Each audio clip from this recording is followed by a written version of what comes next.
बिस्मिल्लाहिर्रहमानिर्रहीम। Dear students, अस्सलाम वालेकुम। Open institute of calligraphy and fine arts Jhelum की जानिब से मैं हूं नवीद अख्तर उपल। डियर स्टूडेंट्स, कैसे हैं आप? उम्मीद करता हूं आप बहुत अच्छे होंगे। तो आज की वीडियो बहुत ही इम्पॉर्टेंट है क्योंकि बहुत सारे लोगों ने मुझे पूछा था कि आप इंक कौन सी इस्तेमाल करते हैं और पेपर कौन सा इस्तेमाल करते हैं। ख़ास तौर पे ये दो चीज़ें, और तीसरी चीज़ है कि कलम आप कौन सी इस्तेमाल करते हैं। तो सबसे पहले हम बात करते हैं पेपर्स के बारे में। तो पेपर जो है, मैं आर्ट पेपर इस्तेमाल करता हूँ। ये देखें, मेरे पास आर्ट पेपर है और इसे गैलेक्सी आर्ट पेपर कहा जाता है। और ये आम तौर पर जो कैलेंडर वगैरह होते हैं या अच्छी जो बुक्स वगैरह होती हैं या बहुत ही अच्छी जो प्रिंटिंग होती है कुरान पाक की, वो इस पेपर के ऊपर की जाती है क्योंकि इसकी लाइफ बहुत ज़्यादा होती है और इसके ऊपर ख़ताती जो है वो भी बहुत ज़बरदस्त होती है।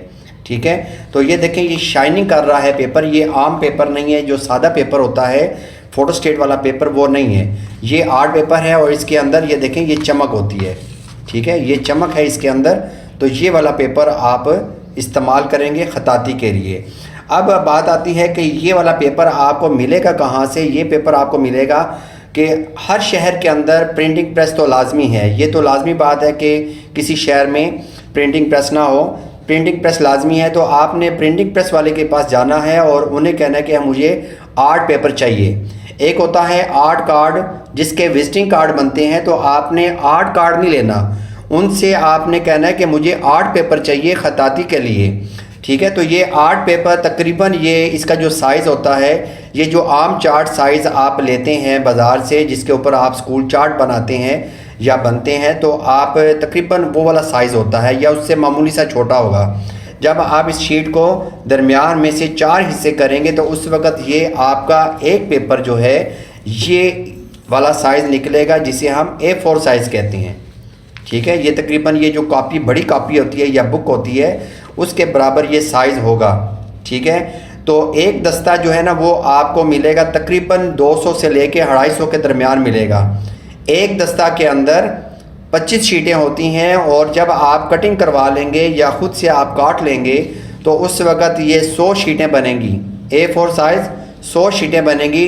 तो इसका मतलब ये हुआ तकरीबन आपको ये एक पेपर जो है ये 2.5 रुपये का या 3 रुपये का या 2 रुपये का पड़ेगा। ठीक है, तो ये पेपर आर्ट पेपर आप प्रिंटिंग प्रेस मार्केट से ले सकते हैं। ठीक है, और इसकी ख़ास बात यह है कि आप दोनों साइडें इस्तेमाल कर सकते हैं। एक साइड पे आपने लिखाई की है क्योंकि इस पर स्याही फैलती नहीं है और ना ही दूसरी साइड पे निकलती है। आप दोनों साइडें इसकी इस्तेमाल कर सकते हैं। तो ये बहुत ही सस्ता पड़ता है और ख़ताती के लिए बेहतरीन है। इसके ऊपर जो कलम है वो रवानी के साथ चलती है। उसके बाद हम बात करते हैं दूसरे नंबर पर कि आपने कलम कौन सी इस्तेमाल करनी है। आप देखें कि मेरे पास तो बेशुमार कलमें हैं जो कि मैं इस्तेमाल करता हूँ। ठीक है, और इसमें देखें कि ये बांस है, जो कि आम आपको बांस की जो दुकानें होती हैं जहाँ से ये परसांगें मिलती हैं, यानी कि सीढ़ियाँ मिलती हैं। ठीक है, बांस की सीढ़ियाँ मिलती हैं, उनके पास ये छड़ियाँ होती हैं और ये तकरीबन छड़ी बहुत ही लंबी होती है और ये 30 रुपये की आपको पूरी लंबी छड़ी मिलती है और उसमें से तकरीबन आपकी 7-8 कलमें बन जाती हैं, बड़ी आसानी से बन जाती हैं। और ये बांस जो है ना, ये देखिए काफ़ी मोटा होता है। इसकी जो कलम है वो भी बड़ी अच्छी बनती है। लेकिन इस कलम को बनाने के लिए, बांस की कलम को बनाने के लिए प्रोफेशनल जो होता है बनाने वाला, जो ख़तात होते हैं, वही बना सकते हैं। आम बंदा जो है वो इस कलम को ज़रा ख़राब कर सकता है, उससे नहीं बनेगी। वैसे तो मैंने कलम बनाने का तरीका जो है वो एक वीडियो मेरी मौजूद है और उसका लिंक जो है मैं डिस्क्रिप्शन के अंदर भी दे दूंगा, इसी वीडियो के डिस्क्रिप्शन के अंदर, कि वहाँ से आप देख सकते हैं कि कलम को बनाना कैसे है। ठीक है, उसके बाद ये काने की कलम है। ठीक है, और ये काने की कलम जो है ना, ये देखें अंदर से खाली है और ये बहुत हल्की होती है। और कलम की क्वालिटी ये होनी चाहिए कि अगर आप बांस की कलम इस्तेमाल करते हैं तो वो काफ़ी वज़नी होती है। ठीक है, तो उससे ज़रा लिखाई में फ़र्क आता है, लिखने में दुश्वारी होती है। तो आप ऐसी कलम इस्तेमाल करेंगे कि जो बिल्कुल हल्की हो। तो आम काने की कलम वो आप इस्तेमाल कर सकते हैं। अब ये वाली कलम जो है, ये आपको अगर आपने ख़रीदनी है तो बेहतरीन तरीका ये है कि क्योंकि जब स्टूडेंट्स सीखने के दौर मराहिल में होते हैं तो उस वक़्त आपको बहुत महंगी कलमों की ज़रूरत नहीं होती, ठीक है।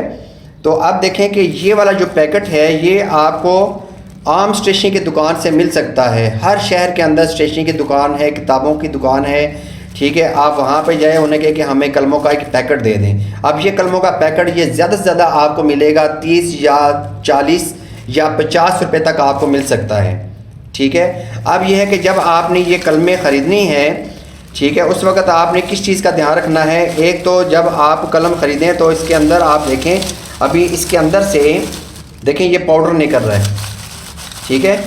ये पाउडर इसलिए निकल रहा है क्योंकि ये कलमें पुरानी हैं और इनके अंदर कीड़ा लगा हुआ है। जब इनको आप तराशेंगे तो कीड़ा लगा हुआ जो कलमें हैं वो आप इस्तेमाल करेंगे तो फिर वो कलम बनेगी भी नहीं और उसमें से बार बार ये पाउडर निकलता रहेगा। अभी देखें, ये अभी मैं आपको कलम एक दिखा रहा हूँ, इसमें देखें कि कलमों को आपने गौर से चेक करना है। तो ये देखें, ये आपको सुराख नज़र आ रहे हैं। इसको मैं साइड पे करता हूँ, ये देखें ये सुराख नज़र आ रहे हैं। इसका मतलब है कि इसको कीड़ा लगा हुआ है और इस तरीके से आप करके चेक कर सकते हैं, इसके अंदर से पाउडर निकलेगा, ठीक है। तो ऐसी कलमें आपने नहीं लेनी और पैकेट को क्योंकि खोलने तो देते नहीं है, इसलिए आपने वैसे ही ऐसे करके एक साइड से देख लेना है कि यहाँ पे अगर पाउडर इकट्ठा हुआ है तो फिर आपने ये कलमें नहीं लेनी, ठीक है। अच्छा पैकेट, फ्रेश पैकेट जो है ना वो आपने ख़रीदना है और इस पैकेट में से आपकी 8-10 कलमें आसानी से छोटी बड़ी निकल आती हैं। कुछ पैकेट ऐसे भी होते हैं कि जिसमें सिर्फ 4-5 कलमें सही निकलती हैं, बाकी सारी वो वेस्टेज होती है, वो ख़राब होती हैं। अब देखें, बहुत सारी कलमें मैं आपको दिखा सकता हूँ कि जो मैं ये इस्तेमाल करता हूँ और इसके साथ मैंने वीडियोस भी बनाई हुई हैं, ठीक है। और ये आम कलमें हैं, ठीक है। और कलम जो है, अच्छी कलम की ये भी निशानी है कि जब आप पैकेट ख़रीदें तो ये अगर कलम का रंग इस तरह डार्क हुआ है तो इसका मतलब है कि ये कलम जो है ना ये मज़बूत कलम है और अच्छी कलम है, ठीक है। जो कच्चे कच्चे रंगों में होती है, वाइट होती है, तो वो अच्छी नहीं होती। ये देखें, ये आम कलमें ही मैं इस्तेमाल कर रहा हूँ, इसके साथ मैंने वीडियोस बनाई हुई हैं। बहुत महंगी कलमें आप इस्तेमाल ना करें तो बेहतर है। अब हम बात करते हैं स्याही की। तो स्याही जो है वो मैं कौन सी इस्तेमाल कर रहा हूँ, ये देखें कि अभी मुझे बहुत सारे लोग कमेंट करके पूछते हैं और उसमें मैंने रिप्लाई भी किया हुआ है कि आप ये वाले कलर जो है ना ये सबसे बेस्ट हैं। क्योंकि आप देखें कि डिस्टेंपर जो है वो हर घर में लोग करवाते हैं। अब जो डिस्टेंपर होता है उसका कलर चेंज करने के लिए या चूने का कलर चेंज करने के लिए ये जो कलर है टेंटिंग कलर, ये इस्तेमाल किए जाते हैं। जहाज़ मार्का है और ये शिप ब्रांड है, इसके ऊपर शिप बना होता है, ठीक है। तो ये वाली आप सही इस्तेमाल कर सकते हैं क्योंकि आम तौर पे आप स्टेशनरी की दुकान से भी आपको ये वाले कलर नहीं मिलते, या फिर अगर आपको इंक मिलती भी है तो बहुत महंगी मिलती है। कैलीग्राफी इंक बहुत महंगी मिलती हैं, ठीक है। तो ये ज़्यादा से ज़्यादा ये 30-40 रुपये का ये एक कलर है, ठीक है। और इसको मैं आप बना के भी दिखा देता हूँ, ठीक है। अब ये देखें, ये ब्लैक है तो एक ब्लैक मैं लेता हूँ और देखें ये सारे कलर्स मैंने रखे हुए हैं। ये देखें सारे कलर्स हैं इसके अंदर, और जो भी कलर आपने लेना हो तो इसके ऊपर उसका कलर जो है वो दिया हुआ है। ये देखें, ये ग्रीन है, ब्लैक है, ये स्काई ब्लू है, ये देखें ये ऑरेंज कलर है, ठीक है। उसके बाद ये पर्पल कलर है। तो ये सारे कलर जो है ना, ये ऑरेंज कलर है, ये सारे कलर जो है ना मैंने रखे हुए हैं। तो अब मैं कलर्स के साथ स्याही बनाने का तरीका बता देता हूँ, क्योंकि बहुत सारे स्टूडेंट्स ये कलर इस्तेमाल करते भी हैं लेकिन वो परेशान होते हैं कि हमारी जो स्याही की लुक है जिस तरह मेरी आती है उस तरह नहीं आती, तो उसकी क्या वजह है, ठीक है। तो अभी हम एक स्याही बनाते हैं, ठीक है। आप देखें कि मैंने इसके अंदर पर्पल कलर डाला हुआ है और इसमें कपड़ा कौन सा आपने इस्तेमाल करना है, कॉटन का कपड़ा इस्तेमाल कर सकते हैं। और अगर कॉटन जो है ना वो आपको बग़ैर माया के लगी हुई मिले तो वो ज़्यादा बेस्ट होती है। अभी देखें कि मेरे पास जो है ये मैं जो जब ज़ख़म होता है तो ये पट्टी करते हैं, तो उसके लिए जो हम पट्टी इस्तेमाल करते हैं ज़ख़मों की मरहम पट्टी के लिए जो इस्तेमाल करते हैं, मैं वो वाला कपड़ा इस्तेमाल कर रहा हूँ, ठीक है। ये बाज़ार से ज़रूरी नहीं है कि आपने बहुत बड़ी ये वाली ख़रीद लेनी है, छोटी छोटी भी मिलती हैं, ठीक है। 10 रुपये की, 20 रुपये की, वो आपको हर मेडिकल स्टोर से मिल जाएगी, ठीक है। तो अब यह है कि मैंने इसके अंदर यही पट्टी डाली हुई है, ठीक है। इसको मैं क्लोज़ करता हूँ। तो अब ये बनी हुई है दवा, तो इसके अंदर मैं मज़ीद कलर यही ऐड करता हूँ क्योंकि मैंने इसको ज़रा डार्क करना था। तो इसको डार्क करते हैं अभी हम, यही कलर आपने अच्छे तरीके से हिला लेना है, ठीक है, क्योंकि नीचे जो है वो लिक्विड जो है ना वो बैठा होता है। अच्छे तरीके से हिला के तो फिर आपने जितनी आपको ज़रूरत हो उतनी आपने डालनी है। ये बहुत ही थिक होती है, अभी देखें ये बहुत थिक है, ठीक है। ये मैंने डाली और ये मैंने बहुत ज़्यादा डाल दी है क्योंकि मुझे डार्क चाहिए। और इसके अंदर मैं पानी ऐड करता हूँ। अब ये पानी आम पानी मैंने इस्तेमाल किया हुआ है, ठीक है। और अगर आप गंदा पानी इस्तेमाल करते हैं, विच कोशिश करें कि फ़िल्ट्रेशन प्लांट का पानी, साफ़ पानी इस्तेमाल करें। और अगर आप आम पानी इस्तेमाल करते हैं, हो सकता है कि आपकी जो स्याही है, दवात है, इसको फंगस लग जाए। कुछ अर्सा अगर ये बंद रहे तो ये जो कलर्स हैं इनको फंगस लग जाती है। तो इसलिए उस चीज़ से बचने के लिए आपने पानी जो है वो साफ़ इस्तेमाल करना है। आप देखें कि इसको मैं हिला देता हूँ।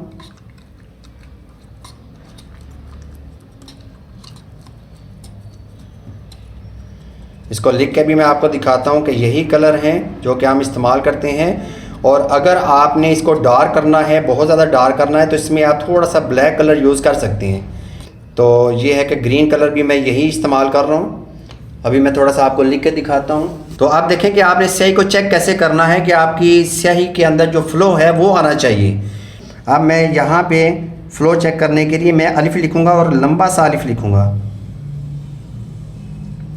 आप देखें कि यहाँ पे डार्क है और यहाँ पे बिल्कुल लाइट हो गया है। इसका मतलब ये है कि इसमें थिकनेस बहुत ज़्यादा है, ठीक है, इसमें वो फ़्लो नहीं आ रहा। तो आपने पानी का इस्तेमाल करना है, सिर्फ पानी का। इसमें पानी थोड़ा सा और ऐड कर लें और इसको इस तरीके से हिलाना है, नीचे जाए, पानी नीचे जाए और स्याही भी नीचे ऊपर जाके ये सारी मिक्स हो जाए। इस तरह मिक्स करके फिर आपने ये अलिफ लिखना है। अभी भी इसमें पानी की कमी है।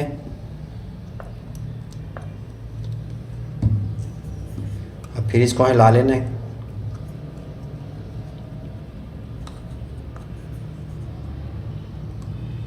फिर मैं इसको चेक करता हूँ। आप देखें बेहतरी आ रही है इसके अंदर, ठीक है। पानी थोड़ा और ऐड करता हूँ। ये चौड़ी कलम के साथ मैं चेक करता हूँ इसको।